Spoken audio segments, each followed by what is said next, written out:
इंसानी स्मगलिंग की आलमी दर्जाबंदी के मुताबिक पाकिस्तान को टियर 2 में रखा गया, यानी कि इंसानी स्मगलिंग के ख़ात्मे के जो मेयारात हैं वो बेहतर नहीं है, लेकिन उसका टियर 2 का मतलब ये है कि सही कोशिश सही सिमत में जारी है।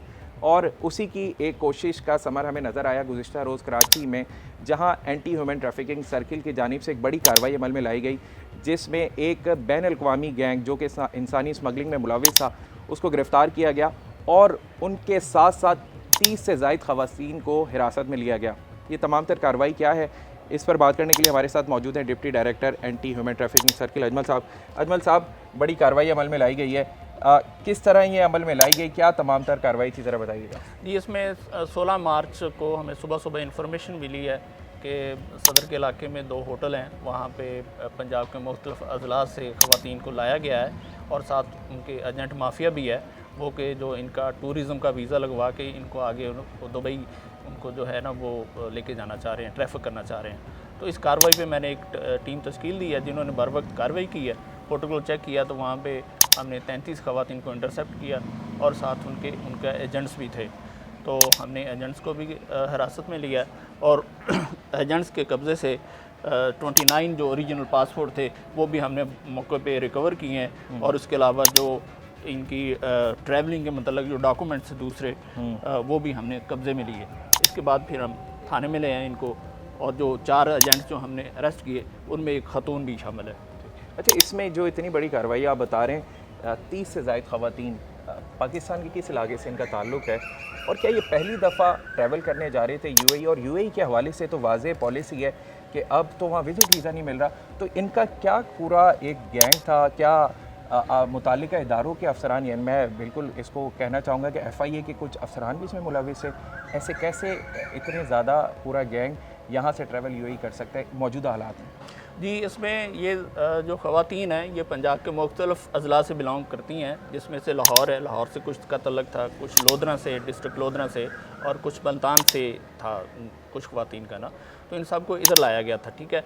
और ये दुबई के लिए थी और उनको वहाँ पे यहाँ से तो उनको टूरिज़म के बहाने उनकी गाइस में लेके जाना था, लेकिन वहाँ पे जाके इनको मुख्तलिफ जो है वो जो होटल्स में क्लब्स वगैरह होते हैं वहाँ पे इनसे काम लिया जाना था। तो ये कराची का इंतखाब क्यों किया गया? कराची एयरपोर्ट हमने माजी में देखा है, जब भी ह्यूमन स्मगलिंग की बात हो या बहुत सी बेगरी के हवाले से भी बहुत सारे वाक़यात पेश आए, तो उन्होंने कराची एयरपोर्ट को वो अपना सफ़र का हिस्सा बनाते हैं। तो कराची एयरपोर्ट से जाने की क्या वजूहात इन्होंने बताई?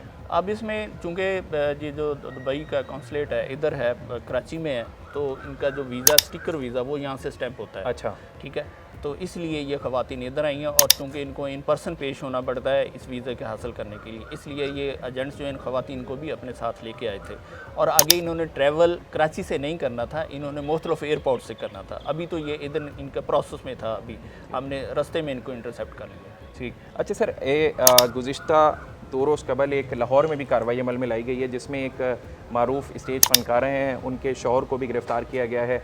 उसमें भी कुछ इस तरह इसी नौइयत का वाक़या बताया जा रहा है कि ह्यूमन स्मगलिंग है, ख़वातीन की स्मगलिंग है और गैर अखलाकी जो तमाम तर एक्टिविटी है उसके लिए भेजा जा रहा था। तो क्या उसकी और इस केस की कड़ी कोई मिलती है? नहीं, इनका आपस में तो ऐसा कोई तल्लक या इनमें ऐसा कोई कनेक्शन तो नहीं निकला, क्योंकि आपको पता है ये मुख्तलिफ रैकेट्स हैं, मुख्तलिफ गैंग्स हैं जो कि ऑपरेट कर रहे हैं पाकिस्तान में ना। तो ये जो हमने 3 ग्रुप रखने हैं उनमें उनका इस तरह से कोई ऐसा तल्लक सामने नहीं। और ये जो मुल्ज़िमान गिरफ़्तार किए गए एजेंट्स, इन्होंने क्या बताया कितने अरसे से ये काम कर रहे थे और किस तरीके से पहले? ये तकरीबन 10 साल से काम कर रहे हैं और ये लाहौर से बिलोंग करते हैं, लाहौर के मुख्तलिफ एरिया से, और ये पहले कई ग्रुप्स लेके जा चुके हैं इस तरह से। सही। आखिर में सर मुझे बताइएगा, क्या इस बात की आप तायद करते हैं कि इंसानी स्मगलिंग को रोकना इंतहाई मुश्किल है? बीइंग ऑफिसर इस डिपार्टमेंट के, इस बात की तायद करेंगे? जी, बहुत मुश्किल है, लेकिन अगर कोऑर्डिनेटेड एफ़र्ट्स की जाए, जैसे तमाम डिपार्टमेंट्स हैं, जितने भी लॉ इन्फोर्समेंट अदारे हैं, अगर ये कोऑर्डिनेटेड एफ़र्ट की जाए तो इसको हम बहुत हद तक नीचे रिड्यूस कर सकते हैं इस चीज़ को, क्योंकि ह्यूमन स्मगलिंग और ह्यूमन ट्रैफिकिंग जो है इसके आपको पता है मुख्तलिफ डायनामिक्स हैं और इसके मुख्तलिफ एलिमेंट्स हैं, उनको भी अगर साथ साथ एड्रेस किया जाए तो ये जो फिनोमेना है बहुत हद तक कम हो सकता है पाकिस्तान से। चलें, बहुत शुक्रिया। हमारे साथ मौजूद थे deputy director anti human trafficking circle Karachi zone. ये बात तो वाज़ेह है कि ये जो इंसानी स्मगलिंग है ये आलमी सतह पर इंतहाई एक तशवीशनाक तरीके से फैलती जा रही है दुनिया भर में, और इसके लिए यकीनी तौर पर जो मुतालिका इदारे हैं उनकी ज़िम्मेदारी है कोई बेहतर इक़दामात करें, लेकिन इनफरादी तौर पर भी हर शख्स की ज़िम्मेदारी है, ख़ास तौर पर हर पाकिस्तानी की ज़िम्मेदारी है कि अगर वो किसी ग्रोह को देखें, ख़वातीन का ग्रोह है, बच्चों का है, कोई पूरा एक जत्था बनकर कहीं जा रहा है, होटल्स में आ रहा है, इनफरादी तौर पर उसके मुताल्लिक़ इदारों को उसकी इत्तला दें ताकि इदारे उनकी जांच कर सकें कि आखिर ये तमाम तर जत्था किस मकसद के लिए शहर में आया है और इसके मकासद क्या हैं, ताकि जो पाकिस्तान पर इंसानी स्मगलिंग का दाग है उसको मिटाया जा सके।